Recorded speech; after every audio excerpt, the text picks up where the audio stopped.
Friends, जय हिंद। तो स्वागत है आपका अपना YouTube channel educate educational knowledge पर। आज हम पढ़ेंगे 2022-23 का मॉडल पेपर। एक पेपर करवाए थे दोस्तों, और आज एक पेपर हम ले करके आए हैं। तो चलिए देखते हैं आज का क्या क्वेश्चंस है। उम्मीद करते हैं आप सारे लोग अच्छे होंगे, मस्त होंगे, जिंदाबाद होंगे। तो चलिए देखते हैं। यहाँ से ज़्यादातर क्वेश्चन आपको रिपीटेड मिलेंगे, जो दोबारा रिपीट हो रहा है, और उम्मीद करते हैं आप लोग को ये क्वेश्चन याद भी हो गए होंगे। निम्न में से कौन 1815 की वियना संधि से संबंधित है? बिस्मार्क, नेपोलियन, ड्यू मैटरनिक, जोसेफ मैथ्सनी। तो ड्यू मैटरनिक यहाँ आंसर हो जाएगा।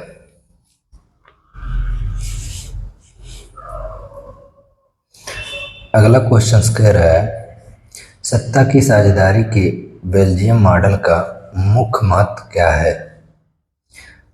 सभी जाति समूहों से आप उनकी आबादी के अनुसार शक्ति साझा की गई, पहला विकल्प। दूसरा है, सभी जाति समूहों से उनकी आबादी के अनुसार शक्ति साझा नहीं की गई।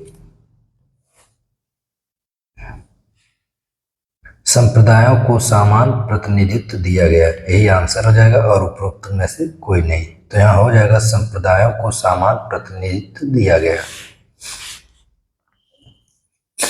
अगला प्रश्न, 1928 से 1934 के बीच भारत में गेहूं की कीमत 50% तक क्यों गिर गई? बाढ़ के कारण, सूखे के कारण, महामंदी के कारण, उपरोक्त में से कोई नहीं। तो यहाँ हो जाएगा महामंदी के कारण। देखिए, ज़्यादातर प्रश्न आप लोग को यहाँ से हम पहले भी करवा चुके हैं, क्योंकि अब ये पेपर है और इसमें क्वेश्चंस मिल रहे हैं, इसलिए ये रिपीट हो जा रहे हैं और आप लोग को एक बार फिर से याद करने का मौका मिल जाएगा।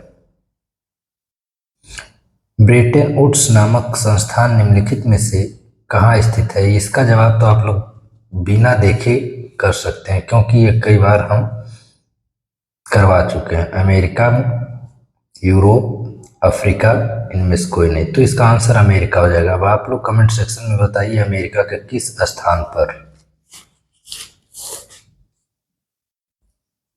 निम्नलिखित में से सामाजिक विभाजन का कारण क्या है? धर्म, भाषा, क और ख दोनों, इनमें से कोई नहीं। तो ये दोनों हो सकता है।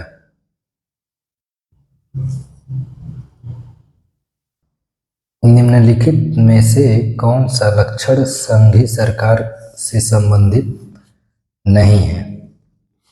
कठोर संविधान, शक्तियों का केंद्रीकरण, संघ एवं राज्यों के मध्य शक्तियों का विभाजन, सर्वोच्च न्यायालय। तो यहाँ आपका आंसर हो जाएगा शक्तियों का केंद्रीकरण। केंद्रीकरण का मतलब होता है अकेले। तो ये कहीं न कहीं संघीय शासन का नहीं, एकात्मक शासन का ही क्या है, पहचान है। यदि हम लैंगिक विभाजन की बात करते हैं तो उसका अर्थ होता है, यदि हम लैंगिक विभाजन की बात करते हैं तो उसका अर्थ होता है, क्या होता है? समाज में स्त्री और पुरुष की असमान भूमिका, स्त्री और पुरुष के मध्य जैविक भिन्नता या लैंगिक भिन्नता, ये दोनों बातें एक है, यही आंसर भी हो जाएगा। अगला ऑप्शन दिया है बालक और बालिकाओं की संख्या में असमानता, उपरोक्त में से कोई नहीं। तो यहाँ हो जाएगा विकल्प नंबर ख, स्त्री और पुरुष के मध्य जैविक भिन्नता। राष्ट्रवाद का उदय सर्वप्रथम किस देश से हुआ था? Germany, France, Italy, Britain. आप लोग को तो ये रट जाना चाहिए। फ्रांस, कब? 1789। वीडियो को आप लोग 2 से 3 बार देख लीजिए अच्छे से, तो उम्मीद करते हैं आप लोग को पढ़ने की ज़रूरत ही नहीं है कि ये क्वेश्चंस फिर आप लोग को पढ़ना पड़े। ड्यूक मैटरनिक ने हमारी सामाजिक व्यवस्था का सबसे खतरनाक दुश्मन किसको माना है? Rousseau, Victor Emmanuel, Calvin, Joseph Mazzini. तो जोसेफ मैथ्सनी को ही सबसे खतरनाक दुश्मन माना है। लोकतांत्रिक शासन व्यवस्था अन्य व्यवस्थाओं से अच्छी है क्योंकि यह नागरिकों को समानता को बढ़ावा देती है। बिल्कुल सही है। व्यक्ति की गरिमा को भी बढ़ावा देती है, भी सही है। यहाँ होना चाहिए क, और ख दोनों, तो ये सही है। उपरोक्त में से कोई नहीं, तो आंसर नंबर ग। उम्मीद करते हैं दोस्तों प्रश्न बहुत अच्छे से आप लोग को समझ में आ रहे होंगे, और आप लोग अगर हमारे चैनल पर नए हैं तो सब्सक्राइब जरूर करिए, क्योंकि बोर्ड पेपर से रिलेटेड यानी इधर 4 वर्षों में जो भी बोर्ड परीक्षाएं हुई हैं और जो क्वेश्चंस पूछे गए वो सारे क्वेश्चंस दीर्घ उत्तरी को छोड़ करके और मानचित्रावली भरने वाला जो होता है उसको छोड़ करके सारे प्रश्न आपको यहीं से मिल जाएंगे। मृदा किस प्रकार का प्राकृतिक संसाधन है? तो नवीकरण युग संसाधन है। अनवीकरणीय युग संसाधन है, जैव संसाधन है, या संभावित संसाधन? तो यह अनवीकरणीय युग संसाधन है। दोस्तों चैनल को ज़्यादा से ज़्यादा शेयर करिए, कमेंट्स करिए, लाइक करिए, और अगर नए हैं तो सब्सक्राइब जरूर करिए। निम्नलिखित में से पंजाब में भूमि संकुचन का मुख्य कारण क्या है? गहन खेती, अधिक सिंचाई, वन उन्मूलन, अतिपथ सुचारण। अत्यधिक सिंचाई या अधिक सिंचाई, यह भी क्वेश्चन हम कई बार करवा चुके हैं पिछले क्लासों में। भारत के किस राज्य की साक्षरता दर सबसे ज़्यादा है? केरल, बिहार, पंजाब, हरियाणा। तो केरल का सबसे ज़्यादा साक्षरता दर है। आप लोग कमेंट सेक्शन में बताइए कि केरल का साक्षरता दर कितना प्रतिशत है।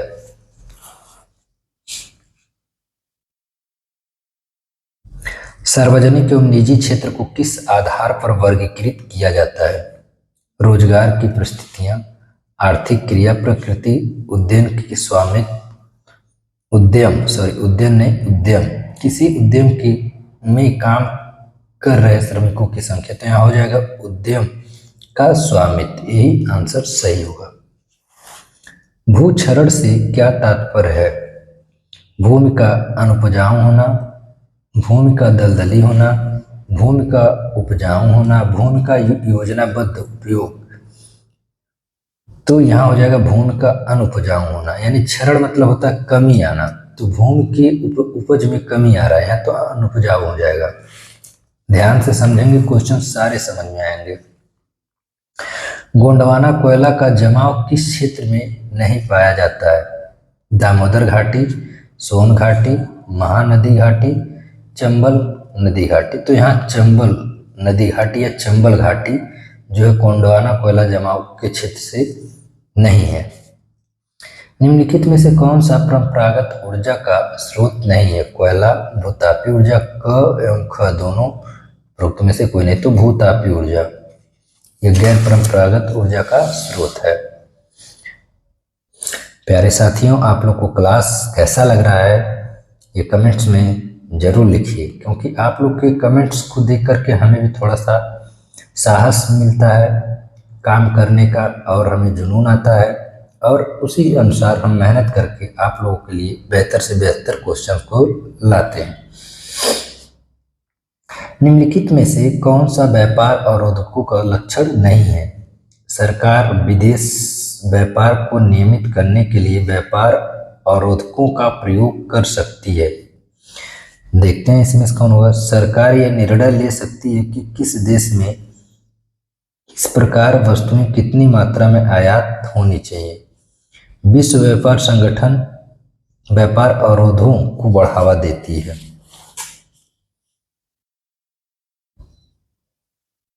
अधिकतर देश व्यापार अवरोधकों का प्रयोग अपने घरेलू उद्योगों की सुरक्षा के लिए करते हैं। तो यहाँ हो जाएगा ऑप्शन नंबर ग, विश्व व्यापार संगठन अवरोधकों को बढ़ावा देता है।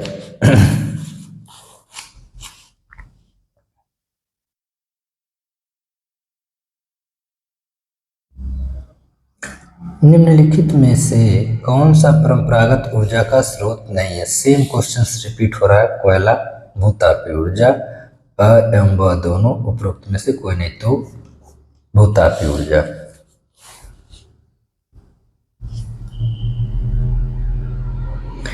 भारत में सबसे ज्यादा पाई जाने वाली मिट्टी है काली मिट्टी, लेटराइट मिट्टी, जलोढ़ मिट्टी, लाल मिट्टी। तो कौन सा हो जाएगा? जलोढ़ मिट्टी। अब यहाँ से शुरू होता है हमारा प्रश्न। 2-3 प्रश्न है, क्योंकि सारे प्रश्नों को एक ही वीडियो में कराना संभव नहीं है, क्योंकि वीडियो का जो टाइम है वो बहुत ज़्यादा हो जाएगा। इसलिए हम 2-3 क्वेश्चंस को और आगे कराएंगे। दोस्तों, अगर आप लोग लाइव आना चाहते हैं तो एक बार आप लोग कमेंट्स में अपनी राय जरूर दीजिए। हम सप्ताह के रविवार के दिन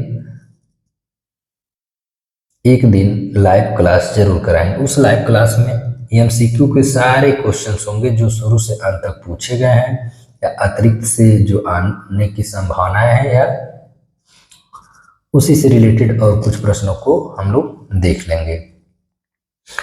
अगर हमें लाइव आना चाहिए तो कमेंट्स में आप लोग एस या हाँ करके जरूर भेजिए।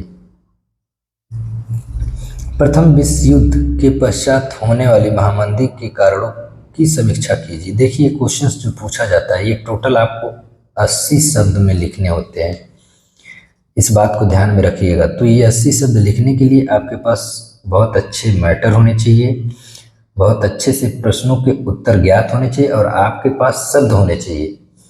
कभी कभी ये होता है कि हमें प्रश्न के उत्तर आते हैं लेकिन वो शब्द ही हमें याद नहीं आते। तो ऐसे में आप लोग घबराएं नहीं, ध्यानपूर्वक सोचे वो क्या कह रहा है और उसका उत्तर हमें कैसे देना है। फिलहाल आगे बढ़िए, देखते हैं इसका उत्तर क्या होता है।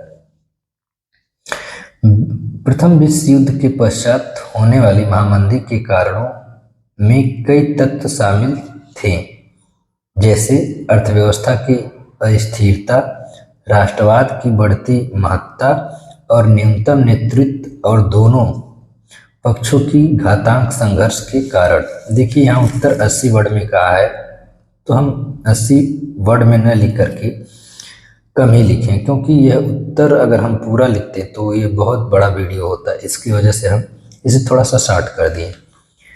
और फिर शांति संधि की प्रारंभिक समझ और वास्तविकता में असफलता भी महामंदी को बढ़ावा दिया। आप लोग इसे बहुत अच्छे से पढ़ लेंगे और एक बार अपने किताब या गाइड से इस आंसर को देख लीजिएगा, क्योंकि ये 80 वर्ड कम नहीं होते हैं। अगला प्रश्न, सत्ता की साझेदारी लोकतंत्र की आत्मा है, इस कथन की विवेचना कीजिए। यह भी उतना ही लिखना रहता है। तो चलिए देखते हैं कि लाइन, सत्ता की साझेदारी लोकतंत्र की आत्मा है। इस कथन का मतलब है कि लोकतंत्र में सत्ता को उन लोगों के बीच बांटा जाता है जो इस शासन व्यवस्था के तहत आते हैं। यहाँ तक हो गया। फिर और भी इनके तत्व को हम जान लेते हैं। सत्ता की साझेदारी लोकतंत्र का एक महत्वपूर्ण सिद्धांत है। सत्ता की साझेदारी में शासन में समान प्रतिनिधित्व देने के लिए विभिन्न सामाजिक दलों में सत्ता को बांटा जाता है। सत्ता का मतलब शासन। सत्ता की साझेदारी में समाज में संतुलन और न्याय की स्थापना होती है। सत्ता की साझेदारी से सत्ता का केंद्रीकरण नहीं होता। सत्ता की साझेदारी में समाज के सभी प्रमुख समूहों को शासन में स्थायी भाग दिया जाता है। सत्ता की साझेदारी में जाति और सांस्कृतिक विभिन्नताओं के कारण विभाजित समूह में झगड़े सुलझाने में मदद मिलती है। तो ऐसे अगर आप आंसर लिखते हैं तो आपके आंसर्स बहुत सटीक होंगे, बहुत अच्छे होंगे, और उस पर आपको एक अच्छा नंबर भी मिलेगा। अगला प्रश्न देखते हैं, आर्थिक विकास के लिए ऊर्जा एक आधारभूत आवश्यकता है, क्यों?